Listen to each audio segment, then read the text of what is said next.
चलिए आज हम सॉल्व करेंगे Rajiv Gandhi Navodaya Vidyalaya entrance exam class 6 का। ये पेपर है 2014 का। जी जी इसमें आज हम सॉल्व करेंगे हिंदी भाषा संबंधी, मेंटल एबिलिटी का और सामान्य ज्ञान वाला हिस्सा। जी इसमें जी मैथ्स वाला हिस्सा मैं अगले वीडियो में आपको भेजूंगा। और मुझे लगता है आप लोगों के लिए, उन बच्चों के लिए ये पेपर बहुत ज़रूरी है जो आगामी सैनिक स्कूल एग्ज़ाम देने वाले हैं, या जवाहर नवोदय विद्यालय का एग्ज़ाम देने वाले हैं, या राजीव गांधी नवोदय एंट्रेंस एग्ज़ाम देने वाले हैं, या इसके अलावा और भी बहुत सारे एग्ज़ाम होते हैं जो कक्षा 5 के बाद कक्षा 6 में एंट्रेंस के लिए होते हैं। उन सब के लिए ये पेपर बहुत इम्पोर्टेंट है, बहुत अच्छा। इसमें जीके और मेंटल एबिलिटी वाला पोर्शन इसका बहुत ही आकर्षक और व्यवहारिक होता है, इसलिए इसको जानना बहुत ज़रूरी है। तो चलो बच्चों, आज हम शुरू करते हैं। पहला क्वेश्चन देखिए। पहला क्वेश्चन है, देवनागरी का विकास किस लिपि से हुआ है? देखिए, हमारी जो हिंदी लिपि है, उसकी जो हिंदी भाषा इसकी लिपि है, उसका नाम है देवनागरी। जी जी लेकिन देवनागरी का विकास किस लिपि से हुआ है? तुम्हें पता है? इनमें से 4 लिपियां दी हुई हैं, इनमें से कौन सी लिपि से हुआ है? ब्राह्मी से हुआ। किस लिपि से हुआ? ब्राह्मी से। दूसरा क्वेश्चन देखिए, निम्नलिखित में से अण अक्षर किस वर्ग में आता है? क वर्ग, च वर्ग, ट वर्ग, त वर्ग। जल्दी बोलिए। Very good. ट ठ ड अण से संबंधी है, ठीक है ना? तो ट वर्ग बोलेंगे। हिंदी वर्णमाला में व्यंजनों की संख्या कितनी है? 33 है। Very good. ख वाला, बी वाला आंसर है भाई। अनपढ़ शब्द में उपसर्ग है? उपसर्ग शब्द से, हाँ है, अन है, अन है। देखो, उपसर्ग पहले लगता है, प्रत्यय बाद में लगता है। तो मूल रूप से वो पढ़ शब्द था, उस पर अन लगा दिया हमने, अन धन पढ़, तो अनपढ़ हो गया। ठीक है बेटा, समझ में आया? याचना शब्द का अर्थ है, ये सबके लिए बहुत इंपॉर्टेंट पेपर है। सारी इसको करके दिखाना मुझे, लिख करके क्वेश्चन, और इसके आंसर भी लिखने हैं। केवल आंसर लिखना, ये विकल्प लिखने की जरूरत नहीं है आपको। याचना शब्द का अर्थ है, क्या है? हाँ, वेरी गुड। प्रार्थना होता है। याचना मानी प्रार्थना करना, ठीक है। विद्वान का स्त्रीलिंग? विदुषी। सी वाला विदुषी, याद रखना भाई। विद्वान का स्त्रीलिंग क्या होता है? विदुषी। क्वेश्चन नंबर 7, भाषा की सबसे छोटी इकाई है? वर्ण है। वर्ण मानी अक्षर भाई, ठीक है। प्रश्न क्वेश्चन 8 है भाई, किसी वस्तु को अन्य देशों से मंगाना कहलाता है? अगर कोई वस्तु हम दूसरे देश से मंगाते हैं, वेरी गुड, आयात। आयात। निर्यात उसे कहते हैं जब हम अपने देश की किसी वस्तु को दूसरे देश को बेचते हैं, भेजते हैं कुछ, ठीक है भाई। दिखाई न देने वाला के लिए उपयुक्त एक शब्द, जो दिखाई नहीं देता, अदृश्य भाई, बी वाला होगा, अदृश्य, ठीक है। अगला क्वेश्चन है, परोपकार शब्द का संधि विच्छेद कोई बता सकता है? सबकी आवाज क्यों नहीं? हाँ, पर धन उपकार। क्या? पर धन उपकार। अगला है भाई, आज्ञा का विलोम शब्द है?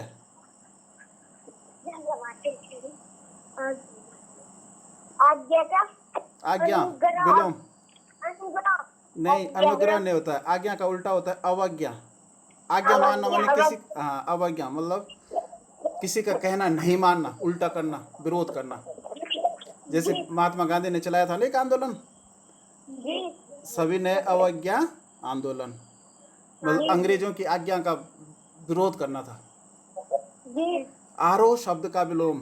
आरोह होता है झंडे को, हाँ, अवरोह, ए वाला भाई। आरोह मनी झंडे को ऊपर चढ़ाना, अवरोह मनी झंडे को नीचे उतारना। 13 क्वेश्चन है, गागर में सागर मुहावरे का अर्थ है? थोड़े में बहुत, हाँ, वेरी गुड भाई, थोड़े में बहुत कह देना, बी वाला आंसर है। वह पुरुष जिसकी पत्नी की मृत्यु हो गई हो कहलाता है? विदुर। सुन रहा आयुष? मयंक, आवाज आ रही मेरी? जी सर। तुम्हारी आवाज क्यों नहीं आ रही है? केवल एक ही बच्चे की आवाज आ रही है, और बच्चे सब बोलो। आकाश शब्द का पर्यायवाची नहीं है। प्रश्न क्वेश्चन को ढंग से पढ़ना है। नहीं है। हाँ, अनल का मतलब क्या होता है? अनंत। आग, अनल बनी आग होता है। बाकी ये तीनों आकाश के पर्यायवाची हैं। अगला है कमल शब्द का समानार्थी शब्द है। जो कमल का पर्यायवाची इनमें से कौन सा? देखो, शशिमणि चंद्रमा होता है, काननमणि जंगल होता है, हाँ पंकज है, पंकज। सी वाला उत्तर होगा। जी। ठीक है। अब 17वां क्वेश्चन देखिए भाई। मैं शब्द का बहुवचन है। नहीं, बहुवचन देखो, अगर मैं अकेला हूं तो मैं बोलूंगा मैं। अगर मेरे साथ कोई है और है, तब क्या बोलूंगा मैं? हम। हम। मैं का बहुवचन हम होता है, याद रखना। जी। ये हमेशा याद रखना। मैं का बहुवचन क्या होता है? हम। हम। ईद का चांद होना मुहावरे का अर्थ है। बहुत दिनों बाद दिखाई देना। Very good. ये प्रीति की आवाज आजकल कम क्यों आ रही होगी भाई? प्रीति रोटी खूब खा रही है कि नहीं खा रही हो? हाँ, आवाज कम आ रही है तुम्हारी आजकल। मेरी कमीज लाल है, इस वाक्य में रेखांकित शब्द है। देखो, लाल पे रेखा खींच रखे, तो लाल क्या है? सर्वनाम, क्रिया, विशेषण, संज्ञा। वेरी गुड, विशेषण है। ये किसकी विशेषता बता रहा है? लाल कमीज की विशेषता बता रहा है। मतलब कमीज नाउन है, संज्ञा। तो जो संज्ञा की विशेषता बताता है वह विशेषण होता है। ग्राम का तद्भव है। ग्राम को ग्राम शुद्ध रूप है भाई, तो इसका बिगड़ा हुआ रूप क्या है? गांव। घर नहीं, गांव को कहते हैं ना ग्राम। तो गांव, गांव तद्भव रूप है और ग्राम तत्सम रूप है। मैंने बताया था तुम्हें तद्भव और तत्सम शब्द। अब इसको ध्यान से सुनेंगे भाई। निम्नलिखित गद्यांश को ध्यान पूर्वक पढ़कर प्रश्न संख्या 21 से 25 तक सही उत्तरों का चयन कीजिए। ध्यान दे रहे हो? बिल्कुल ध्यान से सुनना। पंडित जवाहरलाल नेहरू हमारे देश के प्रथम प्रधानमंत्री थे। उन्होंने आधुनिक भारत का निर्माण किया। उनका नाम भारत के इतिहास में सदैव स्वर्णाक्षरों में अंकित रहेगा। जवाहरलाल नेहरू जी का जन्म 14 नवंबर 1889 ईस्वी को इलाहाबाद के आनंद भवन में हुआ था। इनके पिता श्री मोतीलाल नेहरू अपने समय के प्रसिद्ध वकील थे। जवाहरलाल नेहरू जी की माता श्रीमती स्वरूप रानी धार्मिक विचारों की स्त्री थी। जवाहरलाल नेहरू अपने माता पिता के इकलौते पुत्र थे, अतः उनका लालन पालन अत्यंत ठाट बाट से हुआ था। उन्हें उच्च शिक्षा प्राप्त करने के लिए इंग्लैंड भेजा गया। वे 1905 से 1912 ईस्वी तक वहीं पढ़ते रहे। वकालत की उपाधि लेकर वे भारत लौट आए। अब प्रश्न है न, अब ये तो और है। ठीक है। भारत में उस समय अंग्रेजी शासन के विरुद्ध जन आंदोलन चल रहा था। जवाहरलाल जी भी इसमें शामिल हो गए। कुछ ही दिनों में वे कांग्रेस पर छा गए। वे कई बार कांग्रेस के अध्यक्ष चुने गए। स्वतंत्रता आंदोलन में उन्हें कई बार जेल जाना पड़ा। 15 अगस्त 1947 को देश स्वतंत्र हो गया। जवाहरलाल नेहरू जी को भारत का प्रधानमंत्री बनाया गया। वे इस पद पर 17 वर्ष रहे। उन्होंने देश के उन्नति मार्ग पर बढ़ाया। नेहरू जी विश्व शांति के प्रचार में लगे रहे। वे बच्चों को बहुत प्यार करते थे। बच्चे उन्हें चाचा नेहरू कहते थे। 27 मई 1964 को उनका देहावसान हो गया। उनका नाम सदैव अमर रहेगा। अब पहला प्रश्न है, नेहरू जी की माँ कैसे विचारों की महिला थी? धार्मिक विचारों की वेरी गुड। नेहरू जी की माँ जो है धार्मिक विचारों की महिला थी। महिला थी। अब 22वां प्रश्न है, नेहरू जी ने उच्च शिक्षा कहाँ से प्राप्त की? America, England? हाँ, इंग्लैंड भेजा था उनको पढ़ने के लिए। बी वाला उत्तर है। 23 है, भारत के प्रथम प्रधानमंत्री कौन थे? Very good, Jawaharlal Nehru. सब सुन रहे हैं? बहुत ध्यान से सुन रहे हैं भाई? सिमी को बोला परेशान तो नहीं कर रहा है? नहीं कर रहा है। धार्मिक शब्द में कौन सा प्रत्यय है भाई? देखो, प्रत्यय बाद में लगता है भाई। धार्मिक है तो धर्म से बना, तो धर्म धन इक धार्मिक होगा, तो इक लगता है भाई। सी वाला इक होगा, इक नहीं होगा, बल्कि सी में जो इक है धार्मिक वही होगा। अगला देखो भाई, नेहरू जी कितने वर्ष तक भारत के प्रधानमंत्री बने रहे? यहाँ ऊपर आया था अभी, कितने वर्ष आया था? 17 वर्ष। ध्यान दिया तुमने? 17 वर्ष तक प्रधानमंत्री पद पे रहे। बहुत सुंदर भाई। तो आज हम लोग इतने क्वेश्चन देखो हिंदी में सीखे। आगे चलो, अभी गणित वाला पोर्शन हम बाद में करेंगे, कल करेंगे इसको, ठीक है ना? ये बहुत बड़ा बन जाएगा नहीं तो। अभी हम चलते हैं यहाँ पे मानसिक योग्यता पे। अगला प्रश्न है, भूकंप की तीव्रता मापने वाला यंत्र है। Very good. उसको सिस्मोग्राफ कहते हैं, हिंदी में उसको भूकंप मापी भी कहते हैं भाई, ठीक है ना? अच्छा, पहली भारतीय महिला आईपीएस अधिकारी थी, तो ये थी महिला किरण बेदी। Very good. 53 वाला क्वेश्चन देखिए, किस समूह का रक्त सार्वत्रिक दाता होता है? मानी कौन सा समूह सबको खून दे सकता है? ओ वाला दे सकता है, ठीक है? डी वाला उत्तर है। अगला है, उत्तराखंड राज्य के वर्तमान राज्यपाल कौन है? देखिए इसमें वर्तमान, ये 2014 का पेपर है। उस समय 2014 में अजीज अहमद कुरैशी हमारे राज्यपाल थे। तो आप लोग क्या करना, क्वेश्चन में लिखना वर्तमान राज्यपाल का नाम लिख देना, श्रीमती बेबी रानी मौर्य। इन चारों में से किसी को मत लिखना क्योंकि ये पेपर पुराना है, ठीक है? अगला क्वेश्चन है, उत्तराखंड राज्य का राज्य वृक्ष है, कोई बता सकता है? वेरी गुड, ग्रास है। केदारनाथ किस जनपद में स्थित है? हाँ, रुद्रप्रयाग में स्थित है भाई। In which district Kedarnath is situated. अगला है, पारा क्या है? धातु है, अधातु है, गैस है, इनमें से कोई नहीं। धातु है। पारा क्या है? धातु है। अगला है भाई, साक्षरता दिवस कब मनाया जाता है? Literacy day is celebrated on. क्योंकि यहाँ पे काट के इन्होंने शिक्षक दिवस लिखा है, जिसका ये पेपर रहा होगा। ये इसलिए काटा है क्योंकि देखिए साक्षरता दिवस, नहीं सुनो, 8 सितंबर को मनाया जाता है साक्षरता दिवस। इसमें 8 सितंबर विकल्प है ही नहीं, तो इसका मतलब ये प्रश्न गलत था, इसलिए यहाँ पे शिक्षक दिवस लिख दिया इसने। तो शिक्षक दिवस 5 सितंबर को ही मनाया जाता है, ठीक है ना? अगर तुम ये इसकी जगह ये प्रश्न लिखोगे कि साक्षरता दिवस कब मनाया जाता है, तो उसमें से इन चारों में से इसका उत्तर नहीं है, बल्कि इसका उत्तर होगा 8 सितंबर।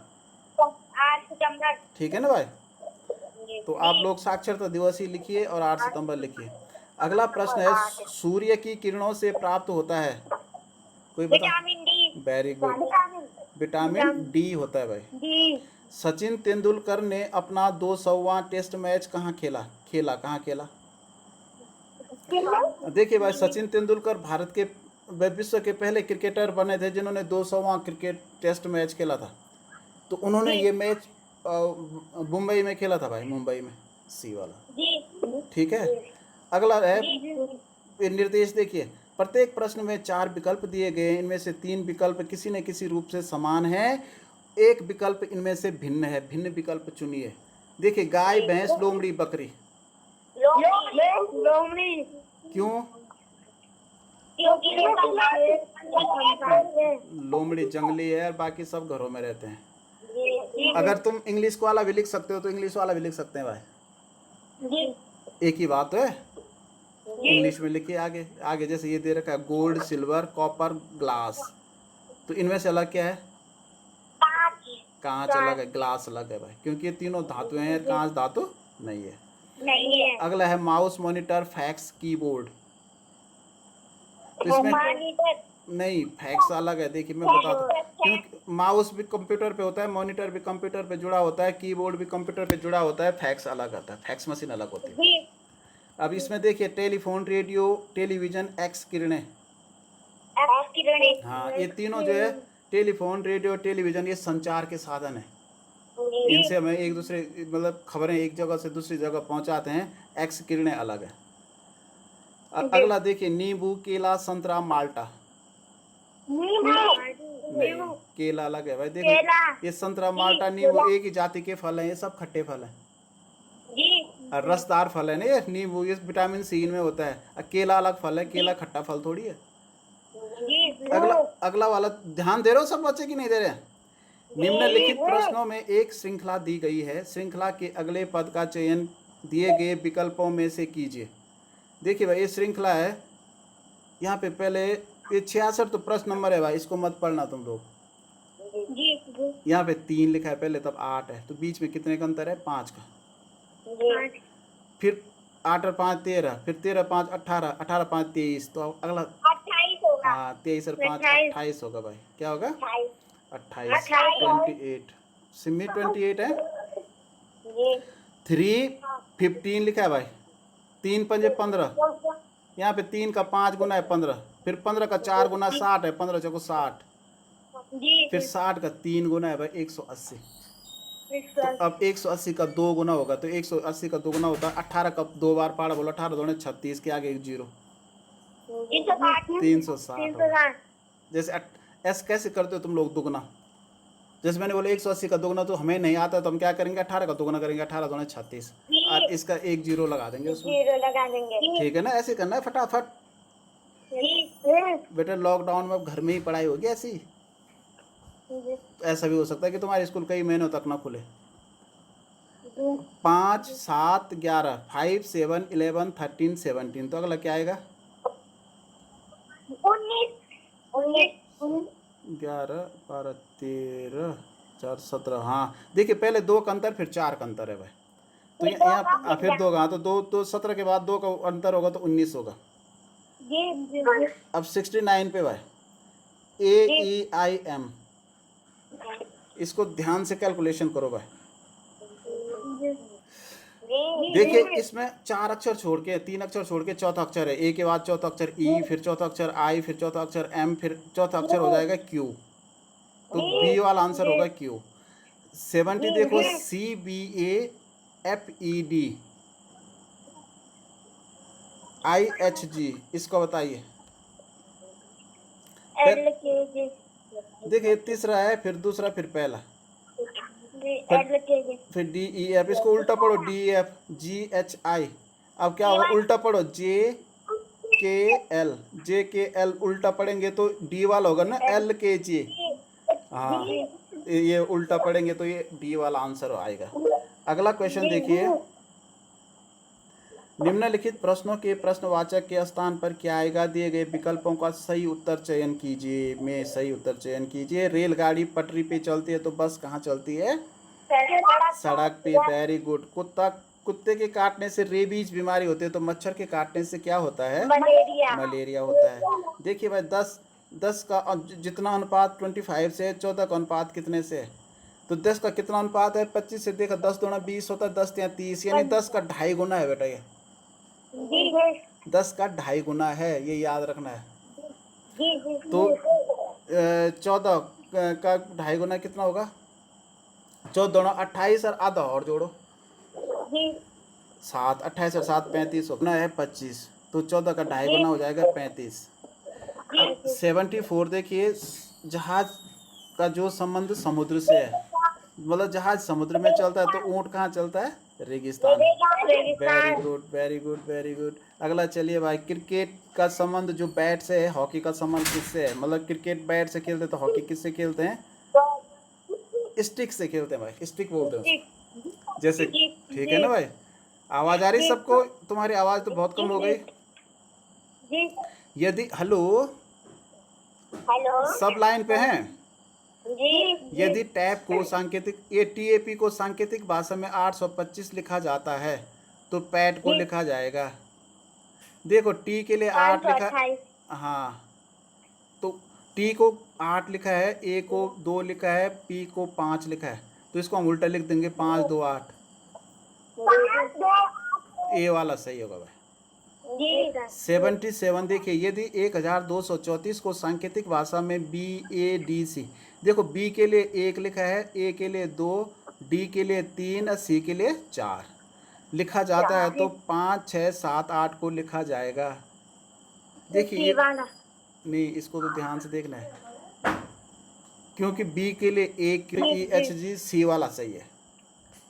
सही है कि गलत तो नहीं हूँ मैं? सही है, ठीक है फिर। अब इसको देखिए 78 वाला, 15 18 22 27, तो क्या आएगा भाई? 15 3 18 4 22 और 5 27 और 6 आएगा भाई। 6 का अंतर होगा, तो 27 से 6 33 होगा भाई। जी ये कौन बात कर रहा है भाई? यदि x बराबर y तो x धन y का मान, देखो भाई x बराबर y है, जी तो जब x बराबर y है तो इसका मतलब x की जगह हम y लिखेंगे, y धन y कितना होता है? तो 2y होता है भाई। y धन y जोड़ के कितना होगा? 2y बस। तो इसका ए वाला सही होगा उत्तर। जी इसको देखो 80 वाला, यदि ए टी बराबर 20 बी टी बराबर 40 तो सी टी का मान है? ए टी 20 बी टी 40 तो सी टी 60 होगा। ठीक है, ये तो पैटर्न है, सी वाला सही है। अब ये चित्र वाले देखिए भाई, जी इसमें क्या करना है आपको, इसमें दे रखा निम्न प्रश्नों में 4 आकृतियां दी गई हैं, इनमें से 3 किसी न किसी रूप से समान हैं किंतु एक भिन्न है। भिन्न आकृति को चुनिए। अब देखिए भिन्न आकृति, इसमें सी टी जेड एन लिखा है, तो इसमें अलग आकृति कौन सी है? क्यों है ए अलग?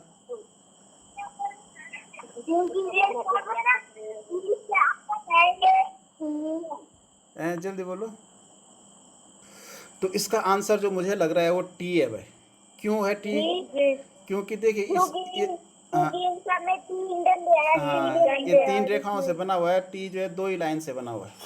ठीक है, अब इसका देखिए 82 का 3 6 9 11, इसमें अलग क्या लग रहा है आप लोगों को? क्यों लग रहा है? 3 के गुणा जो है, बिल्कुल सही बात है। अब इसमें देखिए 83 में अलग क्या लग रहा है? सी वाला अलग क्यों लग रहा है? सब में गुणा के निशान है और यहाँ धन का निशान है। 84 में अलग क्या लग रहा है आपको? सी वाला, क्योंकि ये तीर के निशान अलग अलग दिशाओं में, सी में दोनों तीर के निशान मिल रखे हैं आपस में। 85 में अलग क्या लग रहा है? डी, क्योंकि सबके कोनों में कुछ न कुछ है और इसके रेखा के दोनों तरफ कुछ भी नहीं है। इसमें आपने क्या करना है, उत्तर आकृति समझ आकृति इसी के जैसे आकृति इनमें ढूंढनी है भाई। ठीक है ना, तो ये आकृति इसको ढूंढिए जरा। इसमें पहले वर्ग है, वर्ग सी वाला बिल्कुल सही है। इसमें देखो समस्या आकृति ये है भाई, बी वाला सही है, बिल्कुल सही है। 88 का देखिए जरा, हाँ सी वाला बिल्कुल सही है भाई। ठीक है, 89 का देखिए जरा,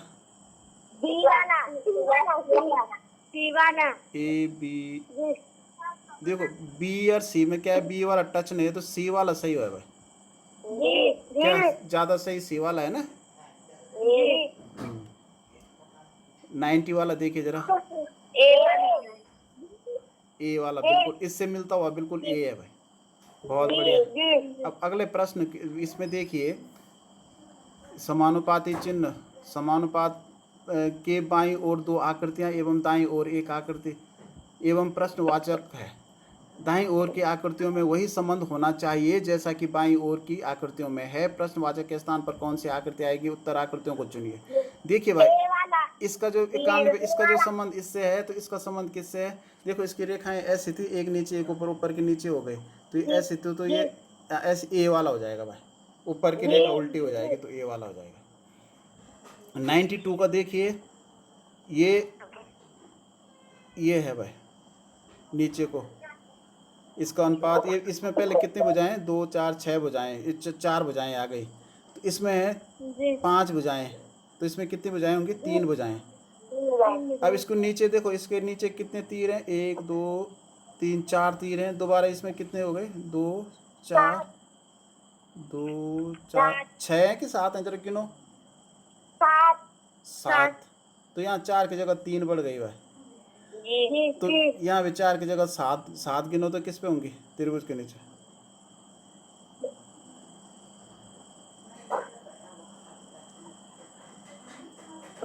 ये ऐसा क्यों है ये प्रश्न? देखिए इसके नीचे 4 रेखाएं इसलिए हैं क्योंकि अगली आकृति चतुर्भुज है, मतलब आयत में 4 भुजाएं होते हैं। आयत के नीचे 6 रेखाएं हैं, इस पे 6 रेखाएं इसलिए क्योंकि ये पहली आकृति में षटभुज है, तो इसके नीचे 3 रेखाएं हैं, तो इसका मतलब अगली आकृति त्रिभुज होगी। और उसके नीचे 5 रेखाएं होंगी क्योंकि ये पंचभुज है। तो देखिए 5 रेखाएं जी। किस में है?